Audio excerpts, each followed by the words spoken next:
Assalamualaikum, salam bersih, muafakat, sejahtera. Bersama saya Nurul Farisha. Kita bertemu lagi di episod yang kedua dalam rumusan belanjawan Negeri Sembilan bagi tahun 2022. Jom bersama kita saksikan.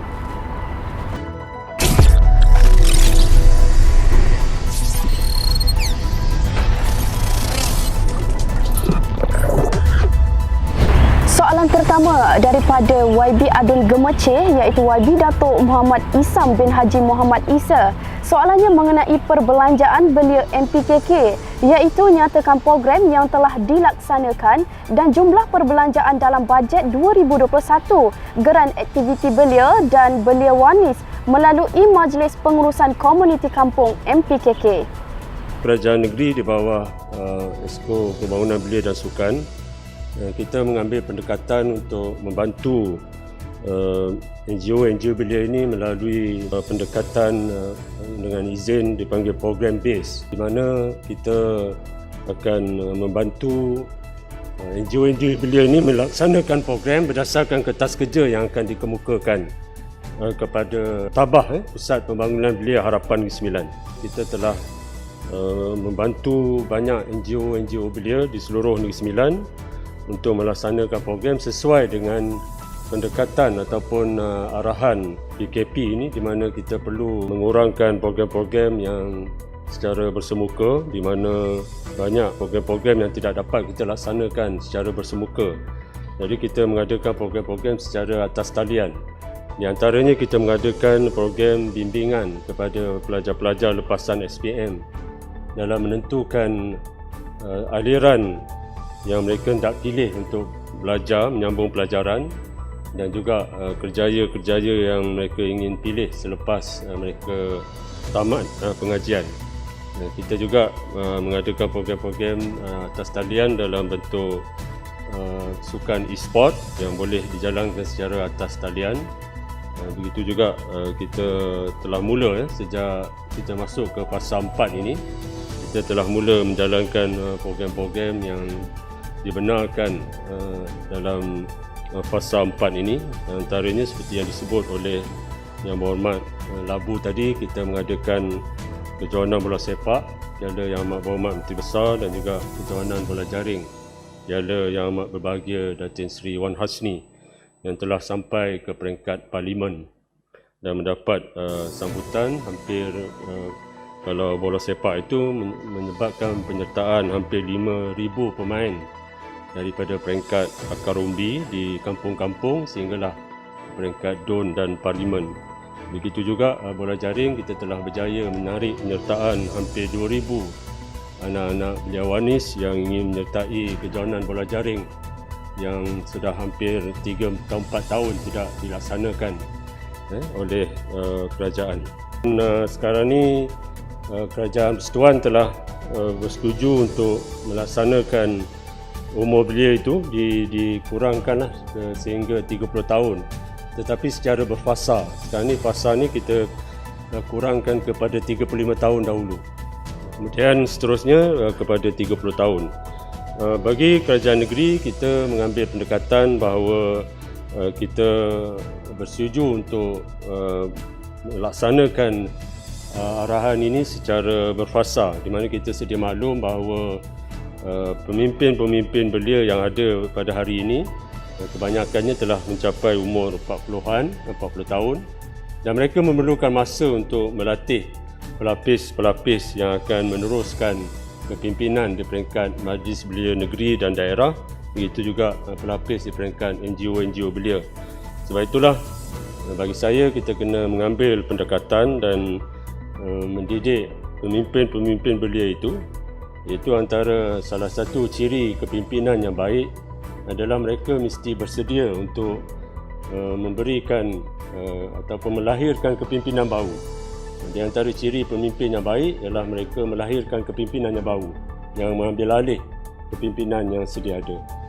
Kalau kita gagal melahirkan kepimpinan yang baru, maknanya kita tidak lagi mencapai tahap pemimpin yang baik.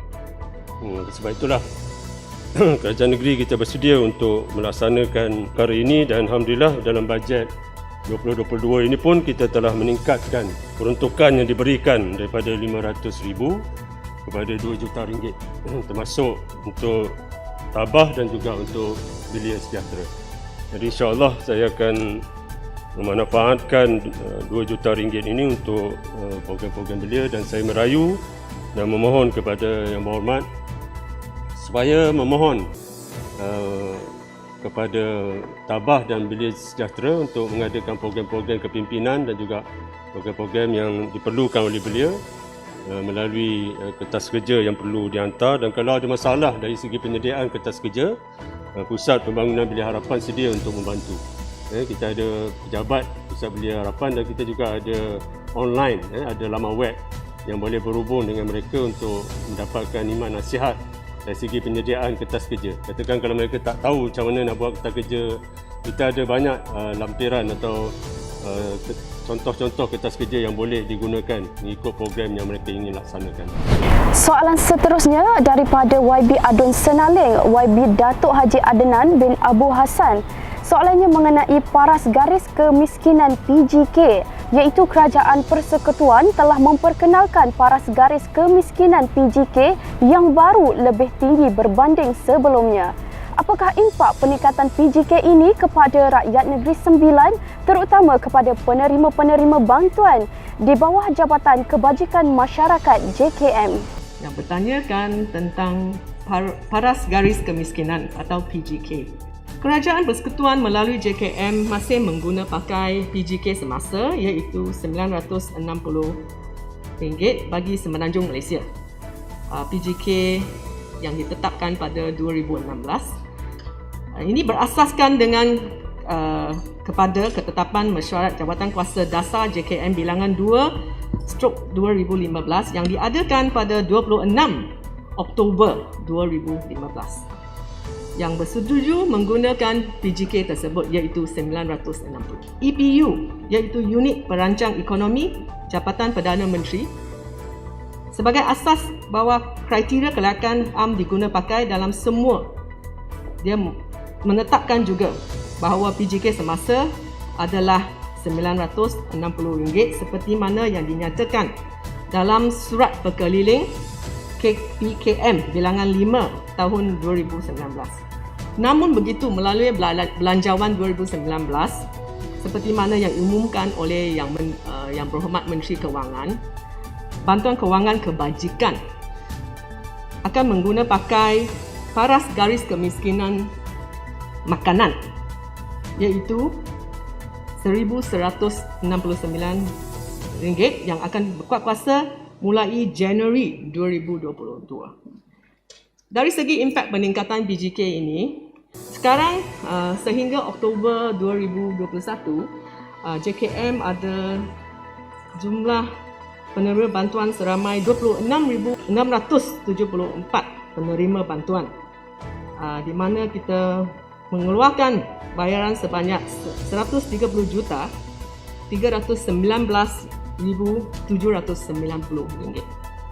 Unjuran, ini hanya satu unjuran. Pertambahan bilangan bantuan yang dijangkakan akan meningkat 5% dengan menjadikan kes meningkat kepada 28,007 orang dengan melibatkan jumlah perbelanjaan sebanyak RM136,835,779. Suka saya beri pencerahan tentang PGK. PGK yang ditetapkan oleh Persekutuan adalah RM2,208. Tapi kita JKM melalui Kementerian Pembangunan Wanita tidak mengguna pakai 2,208 tu. Mereka mengguna pakai PGK makanan iaitu 1,169. Yang seterusnya daripada YB Adun Pertang iaitu YB Tuan Nur Azmi bin Yusof. Soalannya mengenai langkah-langkah yang diambil kepada masyarakat yang kehilangan pekerjaan. Soalannya berbentuk sila nyatakan langkah-langkah untuk membantu masyarakat yang kehilangan pekerjaan dan sumber pendapatan dari Kerajaan Negeri Sembilan. Datuk Yang Bertuah, kerajaan sedar dan prihatin terhadap bahawa impak pandemik COVID-19 adalah serius menyebabkan ramai dalam kalangan masyarakat kehilangan pekerjaan ataupun diberhentikan. Amat terkesan dan amat memerlukan sokongan dan bantuan. Kerajaan melalui Perkeso telah melaksanakan beberapa langkah untuk membantu masyarakat yang kehilangan pekerja dan sumber pendapatan di seluruh negara, termasuk juga di Negeri Sembilan. Antaranya Akta Skim Insurans Pekerjaan 2017 yang telah dikuatkuasakan mulai 1 Januari 2018 yang berperanan untuk membantu orang berinsurans yang telah kehilangan pekerjaan. Bantuan ini di bawah sistem SIP ini adalah faedah berbentuk kewangan dan juga bantuan pencarian pekerjaan seperti berikut. Allowance mencari pekerjaan, allowance bekerja semula awal, allowance pendapatan berkurangan, allowance latihan kepada orang berinsurans, pembiayaan fee latihan, bantuan pencarian pekerjaan oleh Pegawai Perkhidmatan Pekerjaan Perkeso. Untuk makluman ahli-ahli Dewan Yang Mulia ini, kerajaan turut mengambil inisiatif untuk membantu pekerja untuk mendapatkan pekerjaan semula. Antaranya adalah program Penjana Kerjaya 3.0 di bawah pemulih yang bermula 15 Julai 2021 sehingga 31 Disember 2021. Dan juga program SIP Prihatin 2.0, perluasan allowance mencari pekerjaan kepada golongan yang tidak mencarum dengan Perkeso, termasuklah graduan baru, lepasan sekolah dan pekerja sektor tidak formal serta aktif mencari pekerjaan di dalam My Future Jobs. Selain itu, Perkeso turut mempergiatkan beberapa program bagi menangani isu pengangguran serta meningkatkan kebolehpasaran pencari kerja. Program Karnival Kerjaya atau Job Karnival, program insentif pengambilan pekerja, program latihan reskilling dan upskilling melalui penyedia latihan yang dilantik. So ini adalah melalui Perkeso. Melalui Kerajaan Negeri, itu juga telah melancarkan inisiatif bantuan kehilangan pendapatan akibat daripada pelaksanaan Perintah Kawalan Pergerakan 3.0.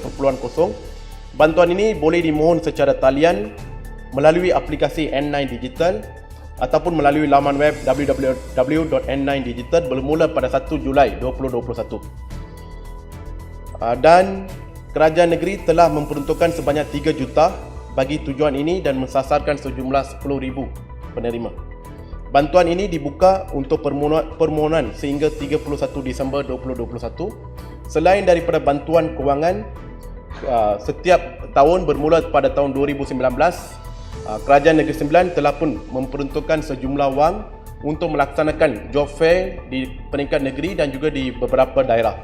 Dan yang terbaru, pada hujung minggu ini ataupun pada hari Sabtu ini, satu Karnival Kerjaya di peringkat Negeri Sembilan akan diadakan di Dewan Majlis Bandaraya Seremban, melibatkan 25 majikan dan juga menawarkan lebih kurang 4,000 peluang pekerjaan.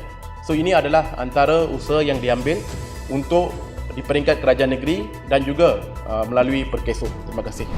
Itulah tadi sorotan soalan lisan belanjawan 2022. Bertemu lagi kita di episod yang seterusnya. Sekian daripada saya. Berita ini dibawakan khas oleh Negeri Kita TV, wadah informasi anda. Assalamualaikum.